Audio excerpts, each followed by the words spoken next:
अभी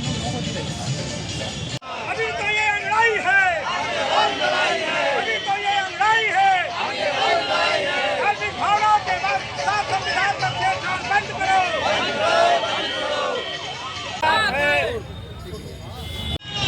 प्रतिरोध में पैदल मार्च का कार्यक्रम आयोजक हूँ। मेरा नाम कोरी सुभाष लहरी है। डीकेएस इंडिया संस्था का मैं राष्ट्रीय अध्यक्ष हूँ। हम एक 60 नोटिस पर सभी को आमंत्रित किया। सभी संगठन के साथी 16-17 संगठन के साथी यहाँ पर उपस्थित हुए और हम लोगों ने पैदल मार्च किया। विषय है कि डॉक्टर रविकांत चंदन पर साजिशन वहाँ के कुछ मनवादी व्यवस्था के लोगों के उकसाने पर एबीवीपी के छात्रों द्वारा मॉब लिंचिंग का करने का प्रयास 10 तारीख को किया गया। उसमें वो सफल नहीं रहे और उल्टा धार्मिक भावना भड़काने का आरोप लगा करके डॉक्टर रविकांत चंदन पर एफआईआर फर्जी तरीके से किया गया। वहीं पर जो इतनी संख्या में अभद्र जात सूचक गालियां देते हुए उन पर जानलेवा हमले करने का प्रयास था, उसको लिखित में डॉक्टर रविकांत चंदन ने एफआईआर की कॉपी हसनगंज में जाके दी। उन्होंने कोई एफआईआर अभी तक नहीं की, ना कोई कार्रवाई की, ना कोई अपराधी वहाँ का पकड़ा गया।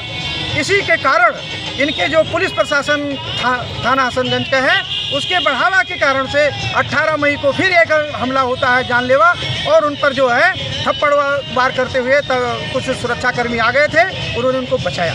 आप देखिए कि भारतीय संविधान में हमें विचारों की अभिव्यक्ति, व्यक्ति को अभिव्यक्ति का आज़ादी है, उसके खिलाफ जो संवैधानिक हमारा अधिकार है। बाबा साहब ने ये कहा था कि शिक्षित बनो, तो जितने शिक्षालय हैं, चाहे वो दिल्ली विश्वविद्यालय हो, जवाहरलाल यूनिवर्सिटी हो, लखनऊ विश्वविद्यालय में भी जो शिक्षक अपनी स्वतंत्र टिप्पणी दे रहे हैं, सही साक्ष्य इतिहास के माध्यम से, जो सीतारमैया की बात की जो है ज्ञान वापी विश्वनाथ मंदिर पर, उसको तोड़ मरोड़ के वीडियो यहीं के कुछ जो है साजिशकर्ताओं ने उसको पेश किया और आह्वान किया कि जो है इसको जहां मिले वहां पर जो इसकी घोर निंदा करता हूं।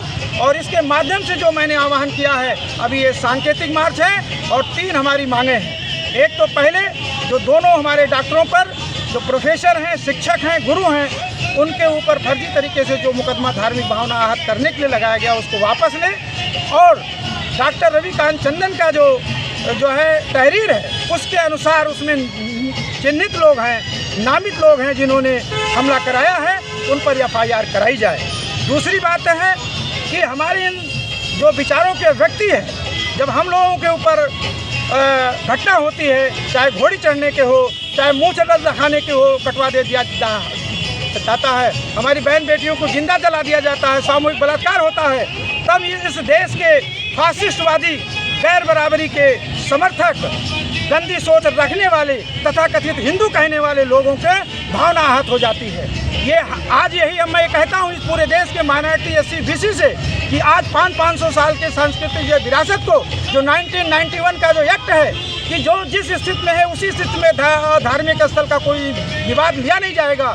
यहाँ तक कि हमारे कुछ ऐसे जज भी हैं जो इसमें शामिल होते हैं, जो रिट पिटीशन जो है स्वीकार करने योग्य नहीं है, उसको स्वीकार करके और इसमें ये दबाव बनाया जाता है कि जो हमारे लोग साक्ष्य के आधार पर दिया जाए। यदि इन्होंने ये बात कहते हैं तो मैं आज ये मांग करता हूँ ये परिवर्तन चौक से कि इनके जितने भी तीर्थ स्थल हैं, ये और मुस्लिम शासकों ने तोड़ा है और वो बुद्ध जो है के अवशेष मिलते हैं, क्या वो देने का काम करते हैं।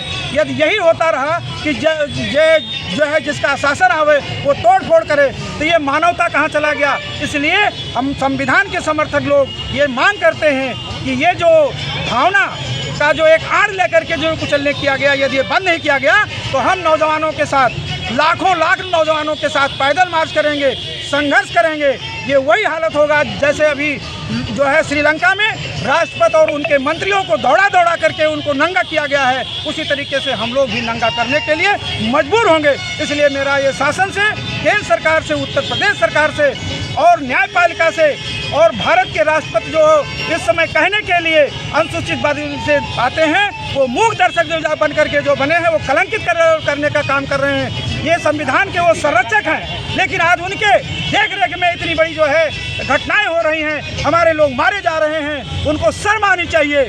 हम ऐसे समय पर उनसे मांग करते हैं कि तुरंत ही इसमें हस्तक्षेप करके और शिक्षकों को, साहित्यकारों को, नौजवानों को, हमारी बहन बेटियों को न्याय दिलाने का काम किया जाए। आगे हम इस घटना में 7 दिन का ये आश्वासन है और हमारी प्लानिंग है 7 दिन में यदि इनके ऊपर कार्रवाई नहीं हुई आरोपितों के ऊपर, तो हम लोग एक विशेष प्लान के तहत पर सड़कों पर उतरेंगे। आपने देखा होगा, अयोध्या है, कानपुर है, उरई है, जालौन है, ऐसे हजारों हजार जो है जगह पर एक एक जिले में 3-3, 4-4 जो है संगठन मिलकर के इसका जो है विरोध व्यक्त किया है, क्योंकि डॉक्टर रविकांत पूर्णतया निर्दोष हैं, उनका कोई दोष नहीं है, क्योंकि जो उन्होंने साक्ष्य दिया गया उस वीडियो को तोड़ मरोड़ कर किया गया है। इसलिए मैं आप सभी लोगों से, मीडिया बंधुओं का धन्यवाद देता हूँ, प्रशासन का धन्यवाद देता हूँ जो सहयोग दिया है, और ये आह्वान है कि 7 दिन के बाद हम लोग कार्यक्रम बनाएंगे और आगे के लिए चाहे दिल्ली का जो कुछ करना पड़ेगा हम लोग कुछ करेंगे। धन्यवाद।